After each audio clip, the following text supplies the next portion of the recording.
Bueno, gracias de nuevo por haber venido a la última sesión de Mundo Plantae.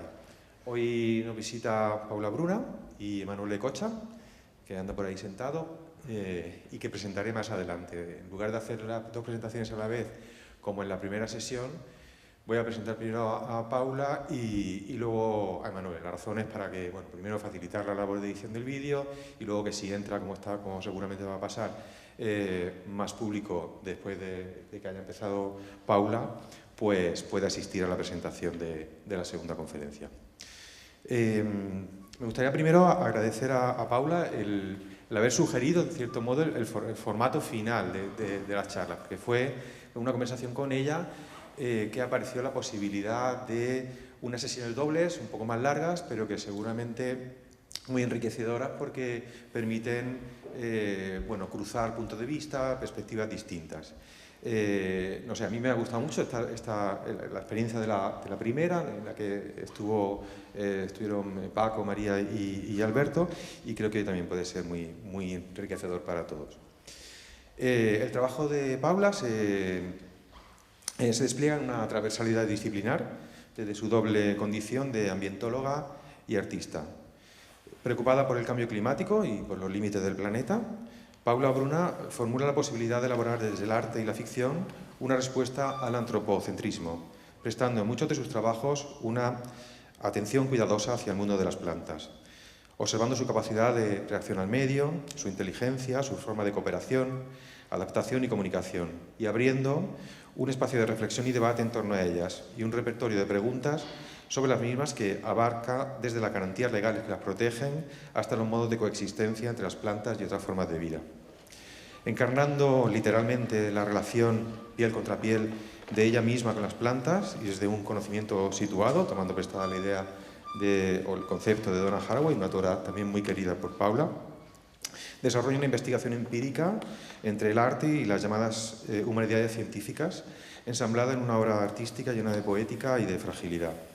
Paula Bruna desafía las distancias, los contornos entre las distintas formas de vida, creando híbridos que nos interpelan y nos ayudan a entender otras vidas y otros seres. Paula Bruna es doctora en Bellas Artes por la Universidad de Barcelona, con una tesis sobre arte y ecología política. Es además máster en ecología por la Universidad Autónoma de Barcelona. Utiliza la investigación artística como una forma de conocimiento en la que se hibridan diferentes disciplinas. En los últimos años investiga sobre aproximaciones a realidades no humanas mediante una combinación de base científica, ficción especulativa y práctica artística en proyectos como el Plantoceno o The Other Residents. Los resultados de su investigación artística han sido presentados en diversos congresos, publicaciones, talleres sobre arte y ecología, eventos artísticos y exposiciones en el CCCB, en Ars Santa Mónica, en SOAP Barcelona, Art Fair, Bienal, Festus, Canfarrera y otros. Ha contado con el apoyo de diversas becas para investigación artística y ha realizado residencias artísticas en Canfarrera, Angar, Cultura en Portugal. Actualmente es artista residente en la fábrica de creación La Escocesa en Barcelona. Bueno, Paula, muchas gracias. Te dejo la palabra. Muchas gracias, Miguel. Y muchas gracias a Sendeac por la invitación, a Miguel por la super presentación. Bueno, he titulado la charla El Plantoceno, trascender el pensamiento antropocentrista desde la práctica artística. Pero creo que es muy relevante explicar un poco este paso de las ciencias ambientales al arte, ¿no? Cómo sucedió, por qué, creo que explica un poco también lo que hago y por qué lo hago y cómo lo hago. Entonces, bueno, pues cuando yo estaba estudiando ciencias ambientales, aún no se hablaba tanto de los temas ambientales, de las crisis ecológicas en la calle, ¿no? Prácticamente no se hablaba.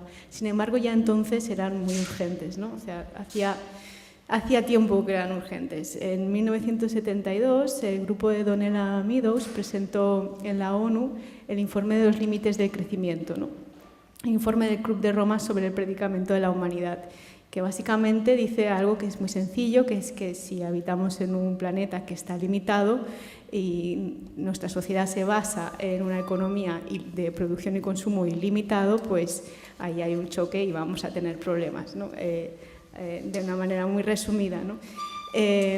Digamos que tampoco fue la primera vez que se hablaba de los conflictos ecológicos que supone nuestra manera de vivir.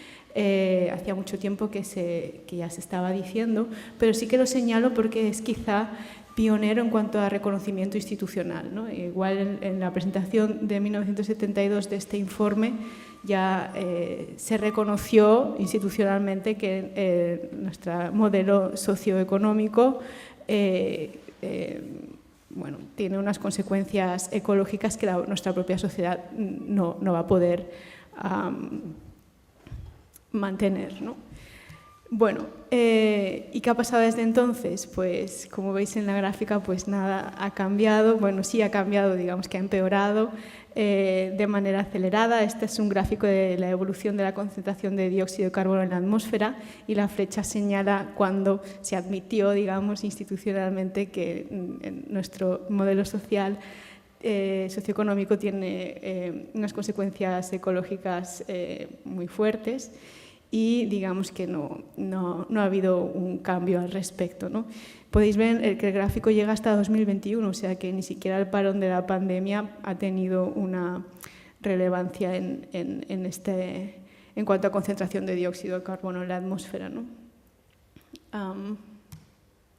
Bueno, entonces yo como ambientóloga me preguntaba, bueno, si hace tanto tiempo que conocemos la problemática, ¿no? Y me enseñan y estudiamos y podemos conocer exactamente qué consecuencias en cuanto a cambio climático, etcétera, tiene esto, ¿por qué no conseguimos cambiar de rumbo, ¿no? ¿Por qué no conseguimos al menos estabilizar esta curva, ¿no? Porque todo lo que todo lo más que se nos ocurre es como, bueno, soluciones parche un poco basadas en la sostenibilidad débil o incluso pintar de verde los productos, ¿no? Como el conocido greenwashing. Y bueno, y así con este tipo de soluciones, pues lo que sucede es que ahora numerosos indicadores alertan de que nos acercamos a límites peligrosos para el mantenimiento de nuestras sociedades, ¿no? Como este estudio de Staffen y sus colegas que publicaron en la revista Science, en el que advierten que ya hemos sobrepasado al menos 3 de los 9, creo que eran 9 límites planetarios que ellos habían definido, ¿no? Y hemos sobrepasado el del cambio climático, el de la pérdida de la biodiversidad, 4. Cambio climático, pérdida de biodiversidad, usos del suelo y los ciclos de nitrógeno y fósforo, ¿no? Por tanto, el modelo socioeconómico actual deriva hacia una crisis ecológica global cuyo final previsible es el colapso, ¿no? Y hay esta urgencia de cambio a un modelo adaptado al contexto ecológico, una urgencia que, como he dicho antes, no es nueva, llevamos mucho tiempo con esta urgencia. Entonces, ¿por qué no? ¿Por qué no cambiábamos? Porque nada se cambia ni siquiera un poquito de rumbo, ¿no? Bueno, pues quizá el problema sea la manera en que lo pensamos, ¿no? Desde dónde lo estamos pensando, ¿no? Pensadores como Félix Guattari o Donna Haraway o Timothy Morton sostienen que superar el capitalismo imperante, comprender la ecosfera y tender hacia la coexistencia ecológica requiere un cambio radical en las subjetividades humanas, que implica abandonar nuestro protagonismo hegemónico e incorporar las realidades subjetivas a los no humanos, ¿no? Y yo pensé, pues igual sí, igual es eso, ¿no? Igual es que desde dónde lo pensamos, desde un modelo antropocentrista no podemos ver otras soluciones que no sean las que estamos proponiendo y que no conducen a un cambio, ¿no? Pero si lo vemos desde otros lados, si abrimos un poco este abanico, igual surgen alternativas que no estamos viendo, ¿no? Claro, entonces ellos proponen abandonar nuestro protagonismo e incorporar realidades de los no humanos, ¿no? Y entonces la pregunta era, ¿cómo nos aproximamos a puntos de vista no humanos siendo humanos, ¿no? Yo me preguntaba eso ya desde la práctica artística, ¿no? ¿Cómo puedo aproximarme siendo yo humana con mis limitaciones? Bueno, pues mi metodología de investigación para aproximarme a estas otras subjetividades, como no podía ser de otra manera por mi formación transdisciplinar, pues es transdisciplinar entre la economía ecológica, la ecología política, que es donde yo me formé, pensamiento ecopolítico, filosofía, pero también cine y arte visual, ¿no? Y lo que hago es un poco una combinación de base científica, ficción especulativa y práctica artística. Porque la ficción especulativa con una base científica ayuda a que resulte más creíble, ¿no? Y entonces a poder pensar en realidades especuladas, imaginadas, que tienen una base y que puede ser extrapolado a partir de allí y por tanto construir una realidad creíble, ¿no? Y la práctica artística lo que permite es experimentarla como posible y eso tiene un potencial muy importante en el cambio de subjetividades hacia cosmovisiones menos antropocéntricas, ¿no? Esto es de donde parto yo. Bien, y así surgió el proyecto del Plantoceno. El Plantoceno parte, como ya en el nombre indica, parte del concepto del Antropoceno. Es una respuesta, digamos, al concepto del Antropoceno. El Antropoceno, como ya sabéis, es una época geológica que se ha definido recientemente, caracterizada por el impacto global que causa la actividad humana. Un impacto que es tan grande que modifica el funcionamiento del planeta y sus efectos son visibles a escala geológica. O sea, nuestra actividad como humanos tiene unas consecuencias que ya serán visibles digamos, en los estratos geológicos y incidimos a escala planetaria en cuanto a los procesos, ¿no? Planetarios, ¿no?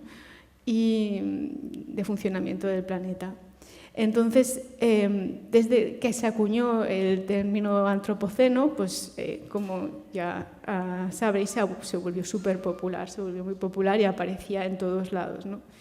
Y yo pues veía como que en la literatura se nombraba mucho como arte en el antropoceno, arquitectura en el antropoceno, religión en el antropoceno, aprendiendo a vivir, viviendo en el antropoceno, aprendiendo a morir en el antropoceno, pesca a mosca en el antropoceno, y entonces era como, me da la sensación de eso, de que no habíamos salido de esa mirada antropocentrista, ¿no? Porque al final el antropoceno es la era de los humanos, ¿no? Entonces como me surgió esta necesidad de alterar eso, de situarme en otro lugar, que no sea otra vez el centro desde el punto de vista del humano, ¿no? Y así surgió el proyecto del Plantoceno, que, como decía antes, se explica a partir del Antropoceno, sustituyendo actividad humana por actividad vegetal. De hecho, ya surge el concepto del Plantoceno, que es que el Plantoceno es una época geológica caracterizada por el impacto global que causa la actividad vegetal. Un impacto que es tan grande que modifica el funcionamiento del planeta y sus efectos son visibles a escala geológica. Y por actividad vegetal me refiero sobre todo a la fotosíntesis, ¿no? Y los impactos globales fueron, pues, por ejemplo, la introducción de oxígeno en la atmósfera, la alteración del ciclo del agua, de la formación de los suelos y la creación de las condiciones para la vida tal y como la conocemos, ¿no?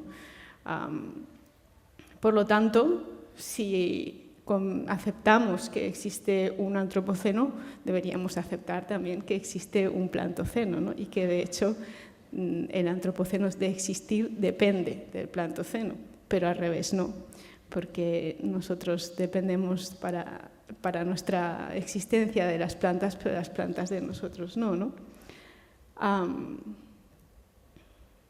Bien, entonces la historia del Plantoceno se escribe en tiempos no lineales y en múltiples escalas, ¿no? Y es una historia en la que sí que me centro en las plantas, pero, o sea, las plantas son el centro del mundo del Plantoceno, pero a través de ellas están interrelacionados todos los otros seres vivos y no vivos del planeta, ¿no?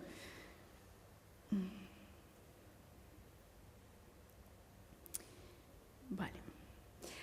Sí, y en esta historia del Plantoceno, o sea, en la historia explicada desde el punto de vista del Plantoceno, los humanos somos meros actores de reparto, ¿no? Como seres contingentes que podemos estar o no estar en estas historias.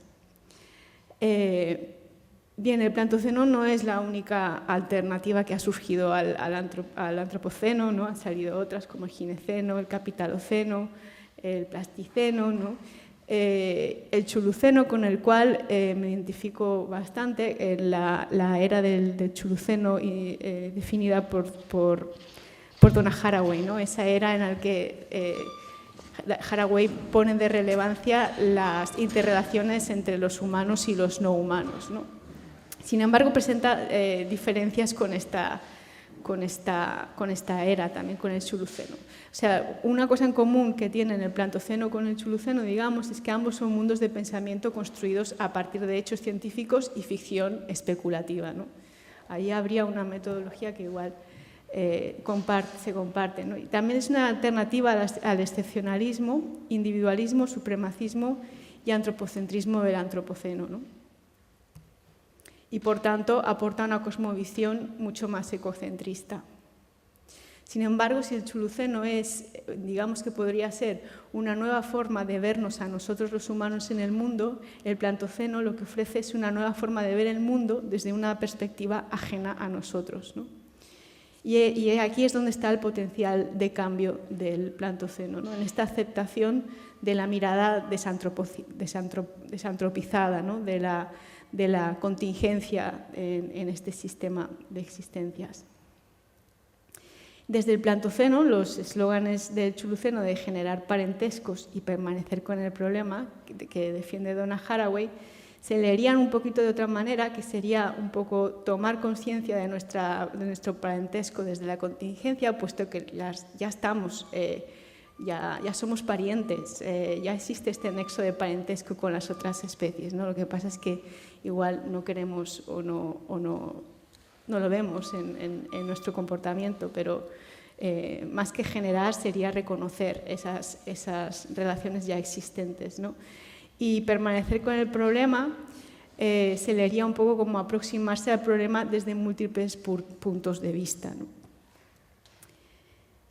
Bien, esta digamos que sería un poco resumida el marco teórico, ¿no? del mundo del pensamiento del Plantoceno, el que yo le he intentado llevar a la práctica, he intentado aproximarme a este Plantoceno, ¿no? Y el Plantoceno desde la práctica pues, se basa en las plantas como mediadoras del mundo, ¿no?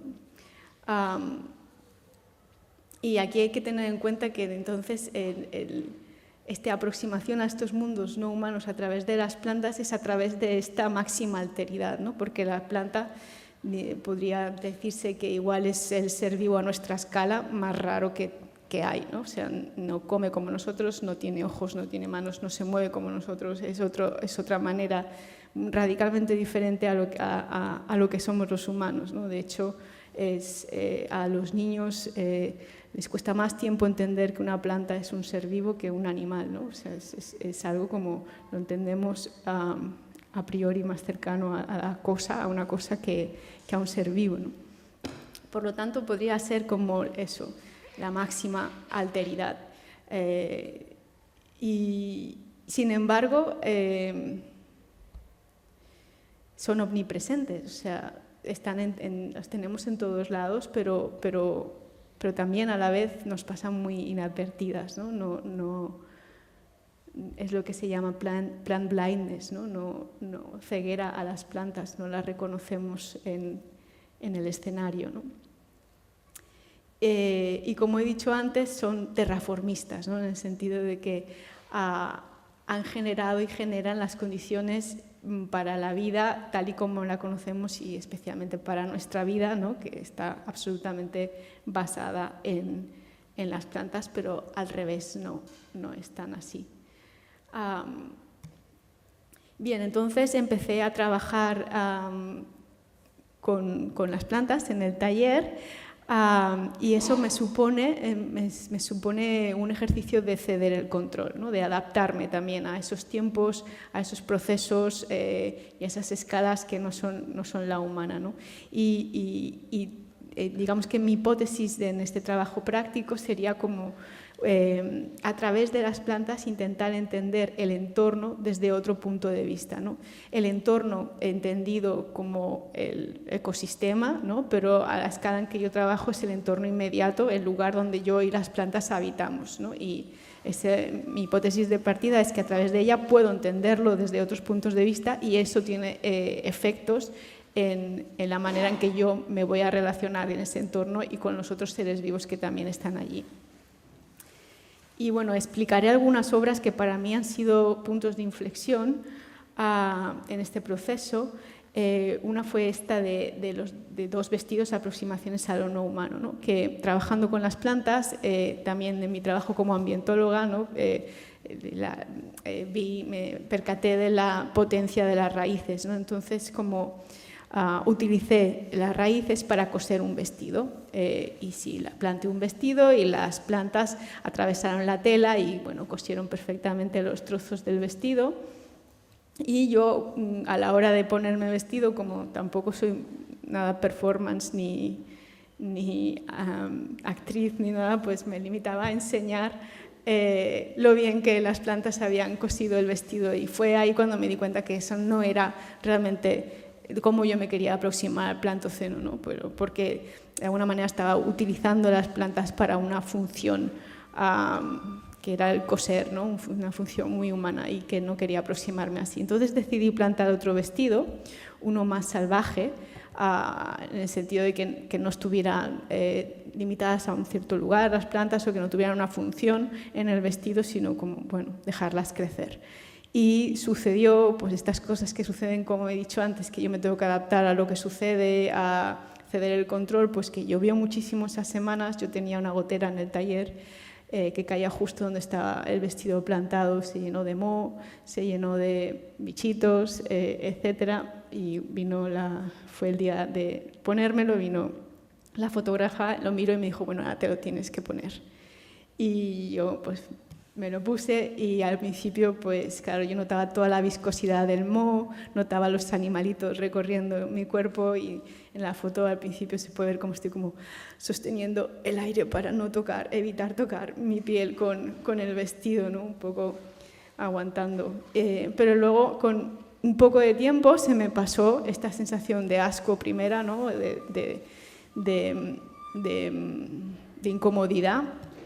Y fui como adaptándome y sintiendo que de alguna manera el vestido y todo lo que llevaba formaba parte de mi piel también, ¿no? También el cuerpo fue como adaptando otras posturas, fui perdiendo la postura bípeda y fui yendo más hacia el suelo, ¿no? Y también yo sentí que formaba parte de todo ese ecosistema que se había formado, ¿no? Que de alguna manera había devenido paisaje, ¿no? Y para mí guardo este trabajo como una cosa que me enseñó muy importante, que es en la dirección en la cual, bueno, el sentido de la dirección en la cual yo me quiero aproximar a ese otro, ¿no? Que no es desde la comodidad del mundo de los humanos, trayendo el otro hacia el mundo de los humanos, ¿no? Que sería como los conceptos de servicios ecosistémicos y de capital natural que se utiliza mucho en las políticas ambientales, ¿no? No sería ese sentido que es más cómodo, pero no te aporta la visión de ese otro, sino que sería más hacia un sentido hacia el mundo del otro, ¿no? Que puede ser más incómodo, puede resultar al principio desagradable, pero luego es mucho más interesante y enriquecedor, ¿no? Y es este devenir parte de algo más grande que tú, ¿no? Este devenir paisaje. Bueno, entonces opté evidentemente por la segunda vía, que es más complicada, pero también implica cierta desantropomorfización, ¿no? Entendí que mi pérdida de la postura bípeda de alguna manera me hizo entender que irme hacia el mundo de las plantas o del plantoceno implicaba una cierta desantropomorfización aquí metafórica, ¿no? En el sentido de que devengo paisaje metafóricamente, pero es una experiencia que para mí sí devine paisaje, pero también mentalmente, ¿no? Es desantropomorfizarse en cuanto a las estructuras mentales. Bueno, entonces colectivicé un poco esta experiencia, ¿no? Porque a veces me pasa esto, nos pasa a los artistas que estamos demasiado solos en el taller y piensas igual soy solo yo la que tengo esta movida de pensarme que devengo paisaje. Y hice un taller que le abría participación de otras personas en el que, bueno, estuvimos debatiendo, diseñando una cosa que no fuera tanto un vestido, sino una especie de atuendo con el que devenir paisaje. Y salió esto, que era mucho más grande, con lo cual podíamos experimentar ese devenir paisaje colectivamente, ¿no? Con lo que cada uno pueda experimentar de diferente con esto. Y luego me di cuenta de otra cosa también, de la importancia del seguimiento, ¿no? De estas piezas, como los participantes que habían entrado más tarde en el taller sentían mucho más este rechazo a habitar este paisaje creado que los que llevaban mucho más tiempo, ¿no? Los que ya estábamos más familiarizados con todo lo que había allí, ¿no? Y una tercera cosa que para mí fue muy relevante es que a través de este manto plantado y durante su crecimiento reconocimos el lugar, ¿no? Y fue también muy bonito que casualmente había unos arquitectos que estaban estudiando estas salas de este lugar abandonado donde estábamos trabajando con sus instrumentos de medición de arquitectura, y ellos estaban reconociendo el espacio con sus instrumentos y nosotros mediante las plantas lo estábamos reconociendo de otra manera. Nosotros sabíamos por dónde venía la luz porque las hojas se giraban hacia el lugar donde tenían más horas de luz.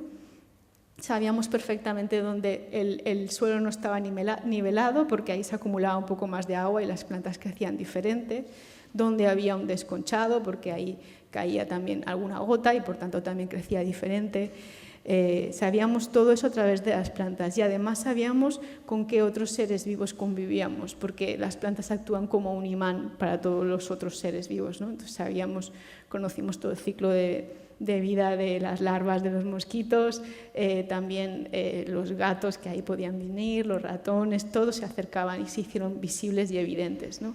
Que igual desde otro punto de vista más... igual los arquitectos no eran tan conscientes de todos los seres que habitaban. Entonces, de alguna manera, ahí se ponía, se consolidaba un poco esta hipótesis que a través de las plantas podemos llegar a conocer el entorno, en este caso inmediato, desde otros puntos de vista, ¿no?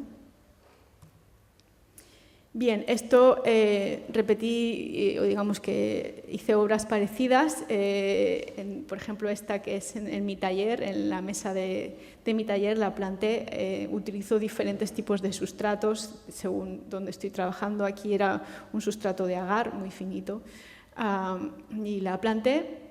Y también fui consciente de muchas de las condiciones climáticas de mi taller que no lo era, ¿no? También de los otros seres vivos que venían a visitar estas plantas.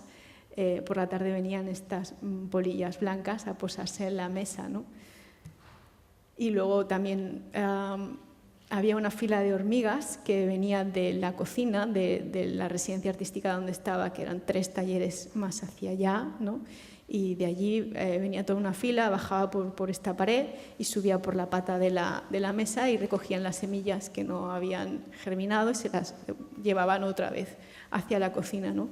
Y yo pues me imaginaba a la primera hormiga pionera que descubrió la mesa llena de semillas y cómo volvía a explicarle a las demás que dejaran esas migajas, que 3 talleres más para allá había una extensión enorme, ¿no?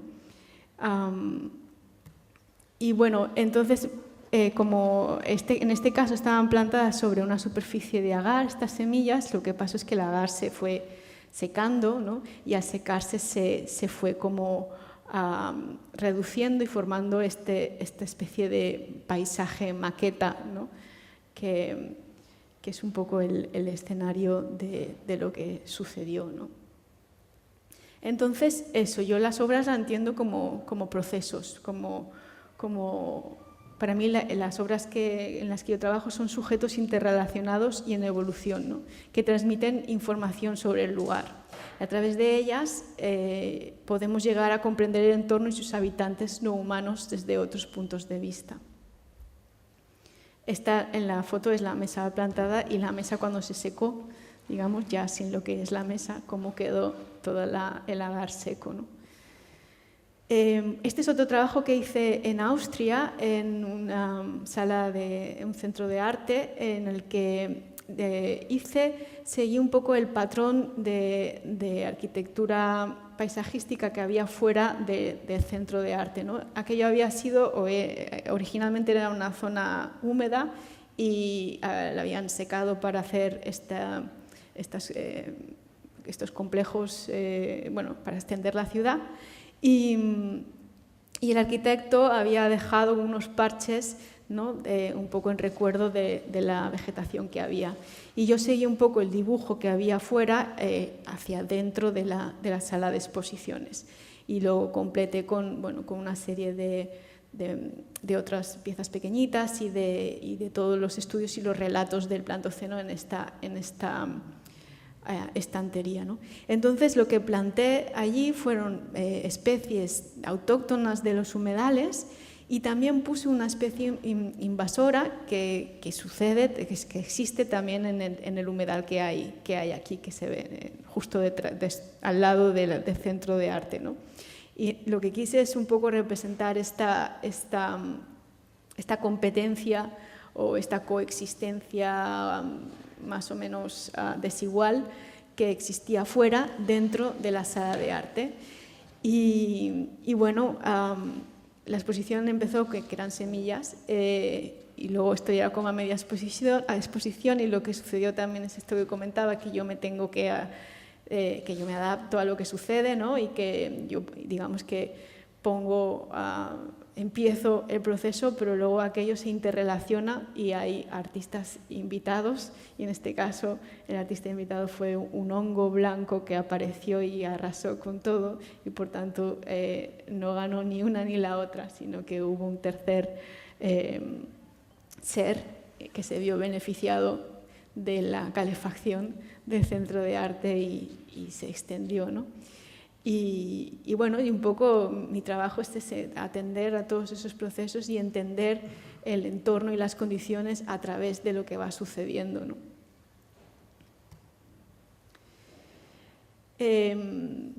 Bueno, entonces como igual habéis intuido un poco la importancia de la especulación en mi obra, ¿no? De la observación de los cambios y de los rastros, ¿no? Y a partir de los rastros especular o ficcionar relatos en los que los protagonistas son esos no humanos con los que convivo, ¿no? Y también la importancia de eso, del seguimiento y la aceptación de los procesos, que son clave para aproximarse a esta alteridad, ¿no? Intentar interpretar también qué hay detrás de esos acontecimientos que suceden. Porque entiendo que especular a partir de los rastros es una manera de generar conocimiento, ¿no? En el que me sitúa en ese otro punto de vista, en el punto de vista de la hormiga, de cuando viene a coger las semillas, o de este ratón que un día apareció muerto en una de las obras, ¿no? Y que me hizo pensar qué sucedía en estas obras por la noche cuando yo me iba a casa, ¿no? Si era justo cuando venían todos los seres no humanos del lugar y estaban ahí, claro. Tenéis que pensar también que yo trabajo en una residencia artística que era una fábrica, por tanto es un lugar muy, muy, muy gris, ¿no? Todo el suelo es de cemento, entonces claro, de repente una zona verde pues es un foco de atracción de todos los seres vivos, ¿no? Entonces yo me imaginaba cuántas veces había venido este ratón a tumbarse en las plantas cuando yo no estaba, ¿no? Hasta que un día apareció muerto, o no, o igual le pilló la muerte por ahí. Pero en cualquier caso, todas estas historias, a partir de los rastros y de lo que yo veo, forman parte de la obra, ¿no? Forman parte de estas historias que la obra va contando, ¿no?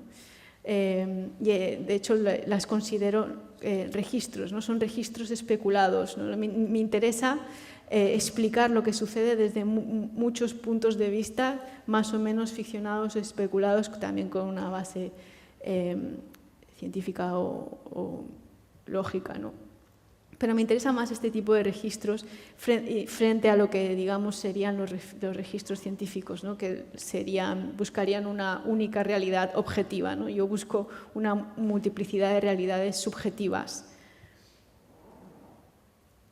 Bueno, este es otro proyecto que hice en una escuela de arte, en el que les propuse a los niños de la escuela que hicieran ellos este trabajo que yo hago, ¿no? De sembrar en este caso un manto de coco de 11 metros y que intentaran situarse, si estuvieran siguiendo y atendiendo todos los cambios, intentaran situarse en ese otro punto de vista y que narraran estas cosas que se iban encontrando, ¿no? En este caso lo narraban en forma de dibujos o de textos, ¿no? Y bueno, enseguida explicaban, no sé, estos dos dibujos, ¿no? Que uno es la hierba llora y la otra es la hierba se mueve. Aquí también ellos ponen mucho de manifiesto, o sea, por un lado la subjetividad desde la cual están atendiendo estos procesos y por otro la limitación del lenguaje, ¿no? Cómo el lenguaje a la hora de explicar esos procesos nos devuelve a un antropocentrismo, ¿no? No podemos o nos cuesta mucho explicar ¿no? Lo que pasa si no es asemejando a lo que nos pasa a nosotros, ¿no? O sea, la hierba llora, de alguna manera también es antropomorfizar a la hierba, pero igual muchas veces es un problema del propio lenguaje que nos limita en este sentido, ¿no? A mí me pasa mucho cuando nos queremos referir a la naturaleza, que obviamente nos integra, pero a la vez es una palabra que nos separa, ¿no? Entonces es como todos estos procesos también sacan a la luz la limitación a la hora de explicarlos desde un punto de vista que no sea desde nuestra propia experiencia y lenguaje, ¿no? Bueno, una vez la obra está plantada, luego la llevamos entre varios y también hay esta cosa, ¿no? De que por un momento, por un día, mover una pieza de 11 metros paralizó el pueblo y los coches no pudieron circular durante el tiempo en que la movimos, que como pesa mucho fue un poco bastante, y se colocó en una de las calles. Y esto es también, digamos que lo que quedan de estos procesos es estas piezas residuales que son un poco los archivos fósiles de lo que ha acontecido, ¿no? Los escenarios donde todos esos sucesos que hemos estado atendiendo y que nos han hecho ver el entorno desde otro lugar ha pasado, ¿no? Entonces eso, la pieza residual como archivo fósil que viene acompañada de los relatos especulados muchas veces, ¿no?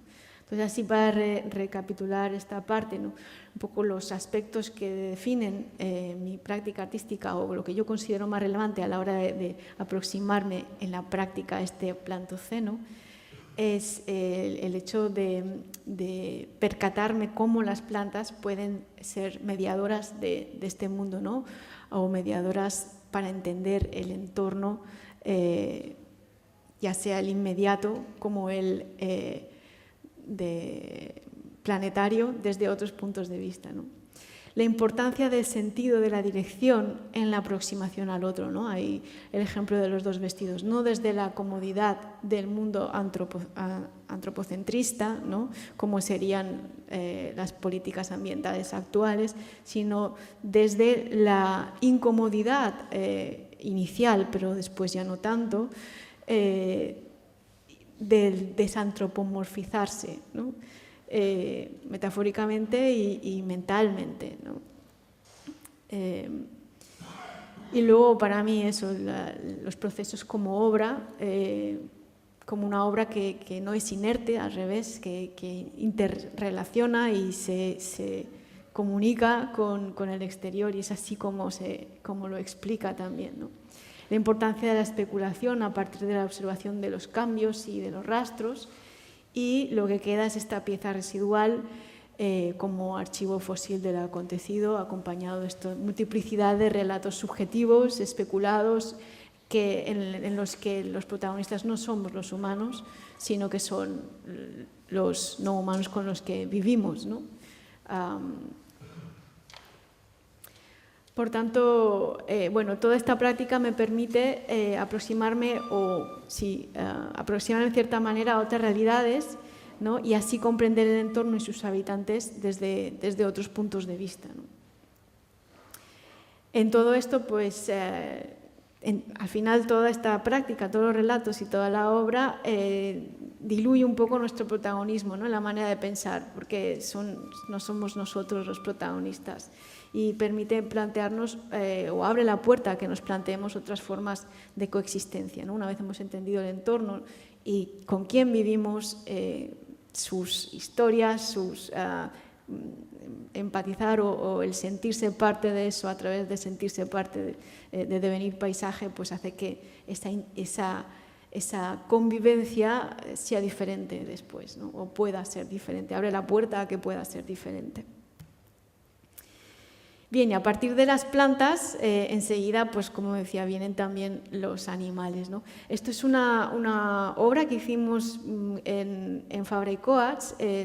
Estuve en un programa que se llama En Residencia en Barcelona, que es Artistas en Residencia en Institutos Públicos. Entonces estuve todo un curso trabajando con los alumnos de un instituto público de unos 13 años.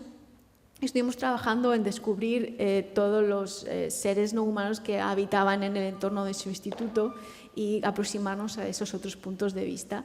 Ellos decidieron que lo que le faltaba al recinto era ceder parte del espacio de los humanos a los no humanos, porque estaban atrapados en las grietas, en los agujeros, y que necesitaban tener más espacio. Entonces hicimos este carril para no humanos, ¿no? Que está paralelo a la calzada, a la acera, no se ve, pero al otro lado hay un carril de bicis, y dijimos, pues vale, podemos hacer un carril de no humanos, y fue plantarlo y ya venir todos los polinizadores y diferentes insectos. Lo que me pareció muy bonito es que vino la tele a hacer unas entrevistas a los niños, y uno de los niños explicó el proyecto y dijo que las personas necesitaban un espacio también, y que esto lo habíamos hecho para las personas, y se dio cuenta que quería referirse a los no humanos. No había tenido este lapsus de confundir los insectos, los bichos, que al principio le daban tanto asco. Había tenido el lapsus y los estaba llamando personas, y a mí me pareció muy bonito y que definía un poco el objetivo del proyecto, este lapsus, ¿no? Y bueno, no sé si ahora les seguirá llamando personas o otra vez bichos, pero me pareció interesante el lapsus. Y bueno, también lo que tiene el acercarme al Plantoceno, a este mundo en el que nosotros no somos los protagonistas, y esta mirada a través de las plantas, es que esta mirada desde el Plantoceno se gira y ve al Antropoceno desde otro punto de vista, ¿no? Y es lo que me sucedió un poco en el proyecto de The Other Residents, en el que yo estaba estudiando los otros residentes que hay en una residencia que estuve en Portugal, y para ello trabajé con plantas. Y por lo que sea, las plantas esta vez no traspasaron la tela, entonces quise estudiar las raíces, y vi que al desprenderse las raíces de donde yo las había plantado, tenían estas formas, en el que yo inevitablemente mi cerebro identificaba formas, sobre todo la tercera. Para mí claramente era un humano, pero es que luego saqué una pieza de 2 metros y tenía esta forma. Y claro, yo llevaba 2 meses en la residencia estudiando la subjetividad de los no humanos, ¿no? Y de repente, al querer estudiar las raíces, yo me encuentro con esto que no sé si todos lo veis, pero para mí claramente es una persona con la cara y el cuerpo, ¿no? Entonces, esto es Es un fenómeno que se llama pareidolia, ¿no? Es un fenómeno psicológico por el cual reconocemos formas en cosas informes, ¿no? Es esta cosa por la cual 2 puntos y una raya la vemos como una cara, ¿no? Y que nos define mucho nuestros límites como humanos a la hora de ver o entender el entorno, ¿no? O lo que hay, el mundo, ¿no? Y yo interpreté esto de alguna manera como que las plantas me decían como, vale, tú te puedes aproximar al punto de vista no humano, pero no dejas de ser esto, no dejas de ser una humana, ten los pies en la tierra, ¿no? Un poco y me resultó interesante la lección, ¿no? de las plantas, señalarme mi origen antrópico y mis limitaciones como humana, a pesar de esos esfuerzos, ¿no? Y me empuja a seguir intentando aproximarme a ese otro, ¿no? Bueno, esto es la obra como quedó en la exposición en la que también participó María Castellanos, que estuvo el otro día en el Ars Santa Mónica, en la exposición Ecos. Y luego otra mirada de vuelta desde el Plantoceno hacia el Antropoceno que me interesa es la del reflejo del pensamiento occidental en el relato de las plantas invasoras, que es decir, cómo desde el Plantoceno todo el relato depositado desde la biología, la ecología, las políticas ambientales o incluso la sociedad que se elabora de las plantas invasoras se ve diferente, ¿no? Las especies invasoras es uno de los conflictos más, de las causas más importantes de la pérdida de biodiversidad junto al cambio climático y la degradación de hábitats, ¿no? Y viene motivada por todo este tráfico inmenso de mercancías y personas mundial, ¿no? Global, un montón de especies que se mueven voluntaria o involuntariamente desde el punto de vista humano y que muchas cuando llegan a su destino no sobreviven, otras sobreviven y no alteran el ecosistema y un porcentaje pequeño, pero de una gran cantidad que se mueven, pues por lo que sea, porque no encuentran sus depredadores o los factores limitantes y sí los factores potencial que les van bien, se expanden y entran en conflicto con otras especies que ya están allí, ¿no? Y alteran los sistemas ecológicos. Y a esto le hemos llamado especies invasoras, cuando estas especies las hemos traído nosotros, las traemos constantemente nosotros, ¿no? Y cómo las políticas ambientales se esfuerzan mucho más en controlar estas poblaciones que en una política más de fondo que sería como actuar en este inmenso tráfico de mercancías, ¿no? Que al fin y al cabo también está detrás de los otros 2 grandes problemas que son el cambio climático y la degradación de hábitats, ¿no? Además, estas especies se expanden mucho más en hábitats degradados que en hábitats sanos y como, bueno, pues ahí estamos degradando y manteniendo los pobres empobrecidos, pues también las consecuencias son mucho peores, ¿no? Todo eso visto desde el punto de vista de las plantas, lo que yo trabajaba como ambientóloga me parece diferente, ¿no? Ya no son plantas invasoras, ya son, o sea, el dedo se gira, ¿no? hacia nosotros, ¿no? De alguna manera. Aquí también es curioso porque si enseñaba una foto donde había expuesto con María Castellanos, aquí hablo de la oragía sericífera, que seguro que ya habréis oído porque Paco Calvo seguro que ya habló de esta planta también en su exposición. Y bien, he trabajado con la oragía sericífera porque tiene varios nombres comunes, ¿no? Uno es Jazmine tucumán y el otro es Planta Cruel. Y me interesaba mucho este nombre de Planta Cruel porque me interesaba también romper con todo este romanticismo que hay sobre las plantas, ¿no? Este pensamiento tan binario occidental de bueno y malo, ¿no? Y cómo la planta siempre es bella, bonita, buena, ¿no? Pero no tiene por qué. O sea, también hay plantas con espinas, hay plantas venenosas, ¿no? Y el plantoceno, en estas aproximaciones que yo hacía al plantoceno, pues es aproximarse a los mosquitos, a los bichos, a las ratas, ¿no? O sea, no todo era bonito. Y a mí me interesaba como exponer esto, ¿no? Romper también este binomio de bueno y malo. Entonces, la planta cruel. Y al final también todo el relato de la planta cruel, hay mucho de nuestro pensamiento occidental, ¿no? Queda reflejado en este relato el binarismo, como decía, del bueno y malo. No he explicado, pero este libro que se ve es de Dr. Jekyll y Mr. Hyde. Hacía en esta exposición en el Instituto Botánico de Barcelona un paralelismo del relato de la planta cruel con el de Dr. Jekyll y Mr. Hyde, ¿no? Como jazmín de Tucumán, que podría ser el nombre común que igual se utiliza más en Argentina, que es el lugar originario de la planta, y planta cruel igual utilizamos más aquí, que es o en países donde deviene invasora, ¿no? Entonces, este proyecto que expuse en el Instituto Botánico de Barcelona se llamaba Cruel de Tucumán, ¿no? Que es como esta combinación de los dos nombres, ¿no?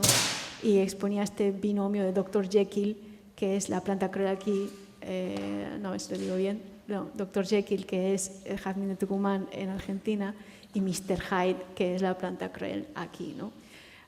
Y que sucede en muchas de las especies invasoras. Porque además en su lugar de origen, en Argentina, es una planta muy preciada porque da cobijo a la mariposa monarca. Entonces se intenta como fomentar y forma parte de un hábitat que está siendo degradado, entonces está siendo protegido, ¿no? Y ahí es Dr. Jekyll. Y aquí está en la lista de especies a erradicar, ¿no? Es Mr. Hyde. Y la planta es la misma, ¿no? Y detrás de este relato pues también hay este binarismo de bueno y malo, bonito y feo, ¿no?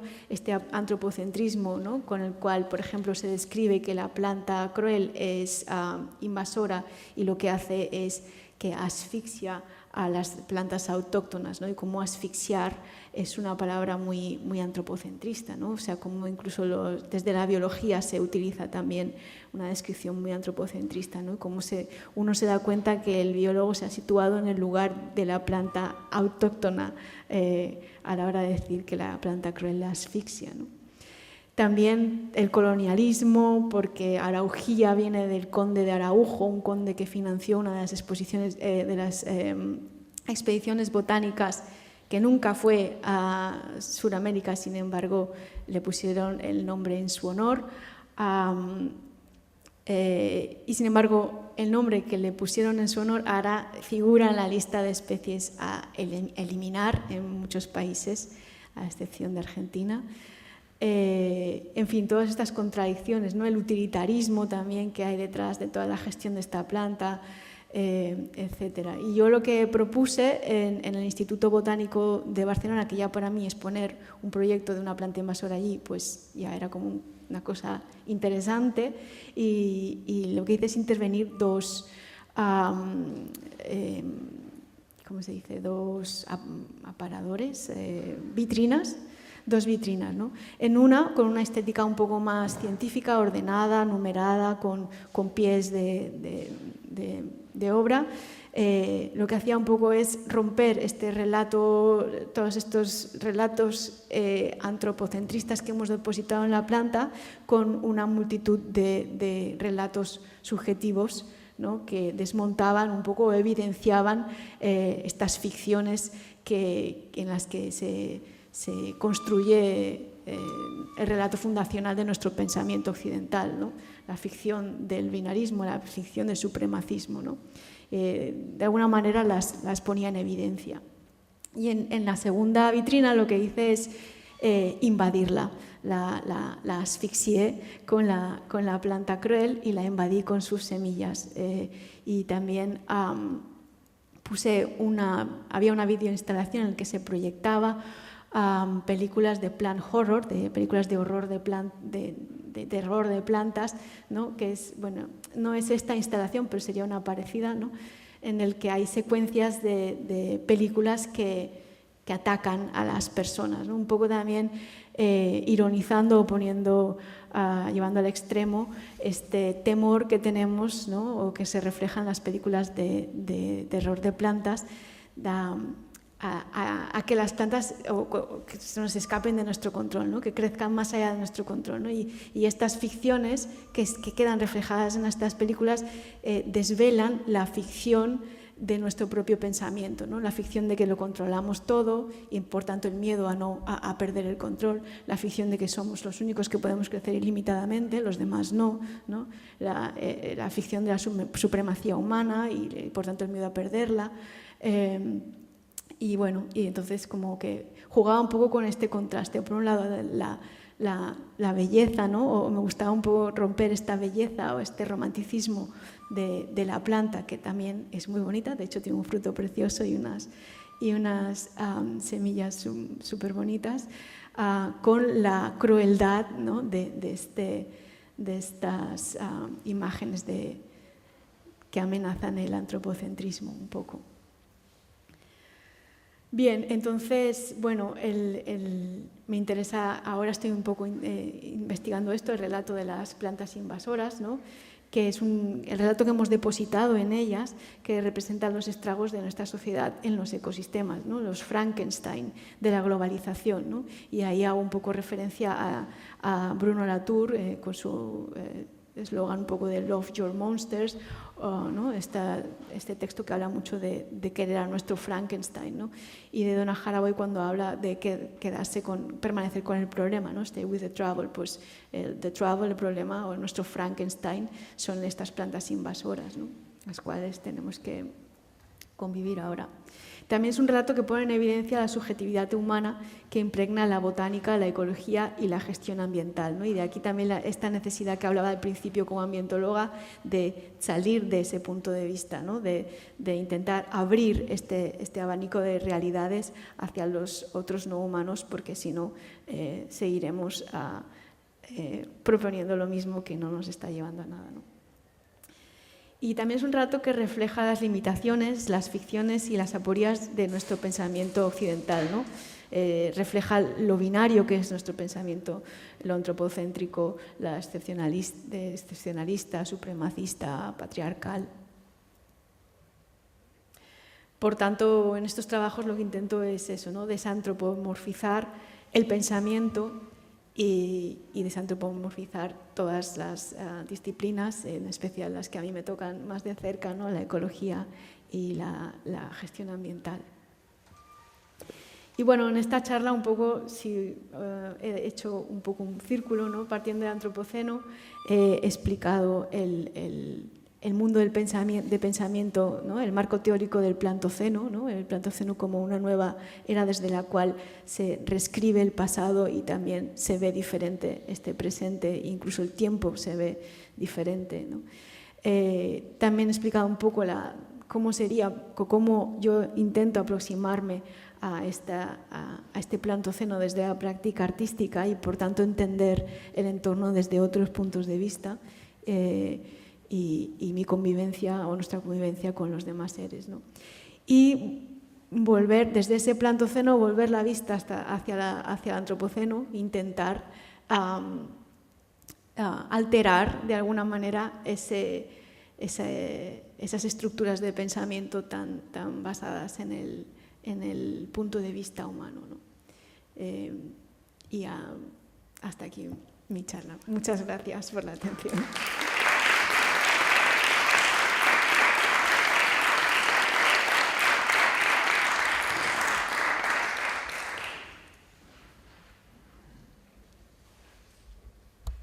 Sí, tarda un poco. Bueno, muchas gracias, Paula, por la presentación. Tenemos un ratito para alguna pregunta o, como decía, vamos a hacer, digamos, como si fueran dos conferencias separadas, en lugar de hacerlo como el otro día. Hacemos ahora las cuestiones que creáis oportunas, luego hacemos el descanso y vamos con la conferencia de Emanuel Lecocha.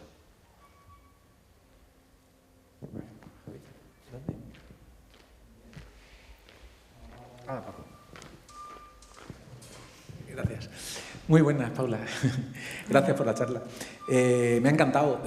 Tenía curiosidad por saber cómo se recibe, porque me encanta ver cómo ilustras el cierre del bucle, ¿no? Cómo las ficciones especulativas y la práctica artística pues revierten cómo repensamos el campo desde la ecología o desde las ciencias ambientales. Pero tenía curiosidad por saber cómo reciben esto, no en las ciencias ambientales, sino en la biología, las ciencias biológicas en general, porque da la sensación de que, bueno, de que hay una base científica, hablabas de una base científica y parecía que era inamovible, que era objetiva, y luego ya teníamos que las subjetividades emergían solamente cuando pasábamos a las ficciones especulativas, ¿no? Pero, por ejemplo, el caso de la planta cruel lo ilustra muy bien, ¿no? Cómo revierte eso, en cómo repensamos esas taxonomías, esos Jekyll y Mr. Hyde, pero ¿tienes tú alguna experiencia personal propia o de colegas o compañeros con los que trabajes, donde ellos como biólogos digan, mira, entiendo ahora cómo repensar esa base científica que no era tan objetiva, ¿no? A fin de cuentas? Pues sí. Bueno, yo, como he dicho, estudié ciencias ambientales y luego hice el máster en ecología. Entonces, al principio, digamos que me enfoqué en investigación científica, en ecología, y luego ahora trabajo en la Generalitat, en el Departamento de Territorio y Sostenibilidad, como en políticas ambientales, ¿no? Entonces, digamos que serían, no sé si te voy a responder bien, pero para mí hay estos dos campos, desde la ciencia, la ecología como ciencia, y desde la gestión ambiental, ¿no? Y para mí hay una respuesta muy diferente. Desde la ciencia, también igual, porque he mantenido mucho el vínculo con mis colegas del Instituto de Ecología, donde yo empecé a investigar, y de hecho uno de mis directores de tesis es un ecólogo de ese instituto, ¿no? Entonces yo creo que a través de mi evolución y de mi práctica artística sí que ha habido una respuesta en ese sentido por parte de los ecólogos más cercanos a mí, no de todo el instituto. Pero, por ejemplo, sí que puedo decir que a raíz de esto, de mis trabajos, este año abrieron una residencia artística en el centro, en el CREAF, en el Centro de Investigación, Ecología y Aplicaciones Forestales, y yo les insistí mucho que no, y creo que lo han captado así, como que no fuera un arte, ¿cómo se dice?, de poner bonitos sus resultados, sino que fuera un arte que les pusiera en cuestión. Y eso están por ahí, están en esa línea. De hecho, acabamos también de pedir un proyecto, ellos han pedido un proyecto de ecofisiología en relación al cambio climático, y hay un apartado de proyecto artístico que, si nos lo aceptan, yo llevaré, con lo cual creo que sí que hay un cambio en ese sentido. Pero ya te digo, en un núcleo muy cercano a mí. Eso sí.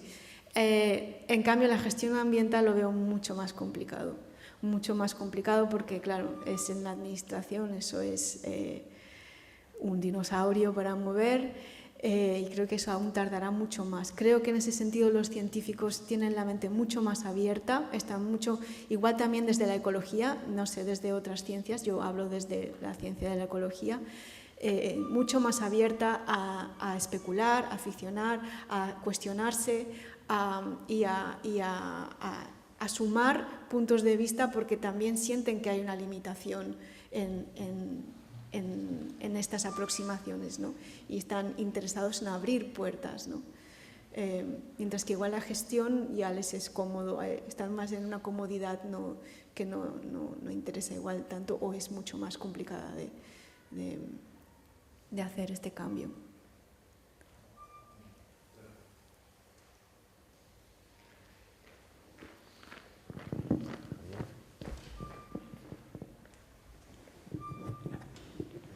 Hola, Paula, gracias por la charla. Hola. Quería preguntarte, en la experiencia que has tenido de aprendizaje de cómo funcionan las plantas, el tema del tiempo, ¿cómo lo has experimentado? Porque, bueno, para el pensamiento antropocénico podríamos pensar que son muy lentas o que no les pasa nada, y sin embargo tú has trabajado con ellas y has tenido que hacer piezas, supongo que con con una duración, con un timing en tu proyecto artístico? ¿Cómo ha sido ese aprendizaje y esa experiencia? Pues sí, eso es un punto muy interesante, el del tiempo. Claro, yo trabajo, como habéis visto, la gran mayoría son especies herbáceas y ya no he elegido un árbol aposta porque digamos que entonces no me llegaría la vida para seguirlo, pero aún así, o sea, entras en otros tiempos, en tiempos que aparte, por ejemplo, como el mismo tiempo de vida se percibe diferente, ¿no? Como la muerte es algo mucho más progresiva, no hay un momento en que la planta está muerta, sino que entra en un proceso ¿no? Y que de hecho es una explosión de vida, que conlleva una explosión de vida, ¿no? Por tanto es un tiempo que se entiende diferente. La dificultad es encajar esos tiempos en los que a mí como humana ya me cuesta, pero todavía más como artista, intentarlo hacerlo encajar en los tiempos de las exposiciones. Eso es un problema que, por otro lado, evidencia también la rigidez de las salas expositivas, ¿no? La rigidez en cuanto a tiempos, ¿no? Que a mí me encantaría, y lo voy diciendo para ver si me surge, quiero hacer una exposición que el tiempo lo marque la propia planta, ¿no? El día que se inaugure y el día que se clausure, lo marque el proceso y no la institución, ¿no? Porque es que aparte se intenta encajar, ¿no? Y no encajan, y no encajan también porque no consideran la obra como un ser vivo, la tratan como un objeto, ¿no? Me pasó en una exposición que, bueno, te hacen llevar la obra antes, ¿no? Para instalarla. El lugar donde la guardaron estaba a una temperatura súper alta porque se había estropeado el aire acondicionado y no llegaba la luz natural, entonces entró en este proceso de decadencia la obra y, bueno, advertí, ¿no?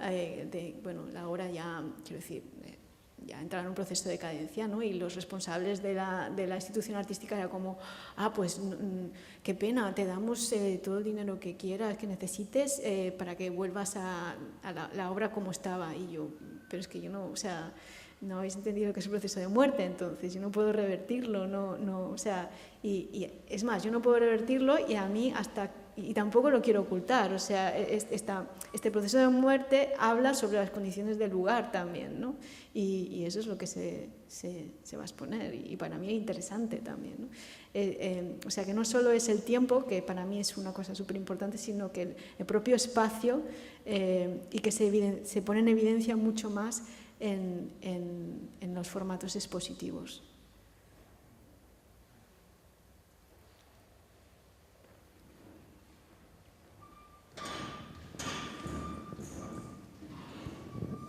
Hola, gracias.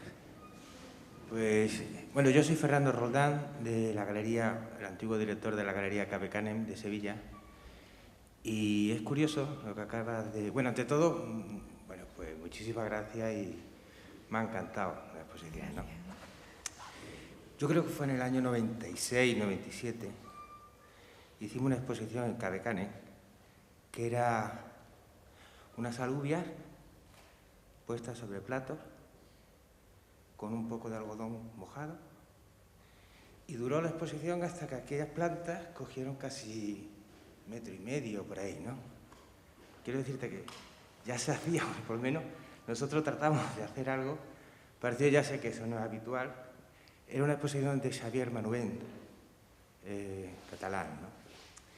También te quería preguntar otra cosa. Has hablado cuando hablabas de ponerte el vestido, aquel de plantas, la sensación o la emoción de asco. Hablabas también de esa fina barrera que hay entre lo que sería la performance, la actriz, la acción, la fotografía. Y no sé, me daba la sensación que a medida que hacías el relato, estabas haciendo la performance, ¿no? Aunque fuera de alguna manera con el lenguaje. No sé, me gustaría que no sé, explorar un poco sobre ahí, que me dijera algo sobre esta sensación, ¿no?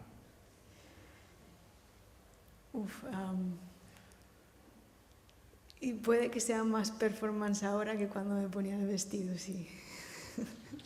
Sí. Igual porque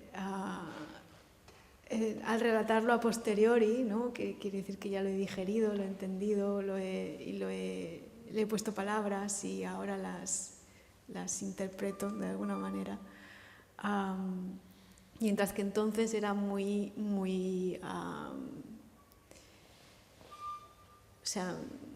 simple, ¿no? En el sentido que no tenía un guión. Y como en verdad es eso, yo no soy performance, no improvisaba, hacía directamente lo que realmente el vestido me... O sea, esto que al principio vi que era una limitación de no convencer a nadie de que se pusiera mis vestidos, a nadie profesional, quiero decir, al final creo que fue una ventaja, primero porque lo experimenté yo misma en mi propio cuerpo, y segundo porque hace que los gestos sean realmente sinceros, porque no lo estoy interpretando, ¿no? Y quizás sí que la explicación de aquello sea más performática e interpretativa que la acción en sí. Gracias.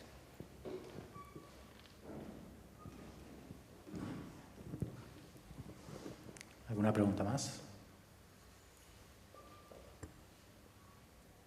Yo creo que son las 7:20, yo creo que deberíamos... Vale, pues cerramos.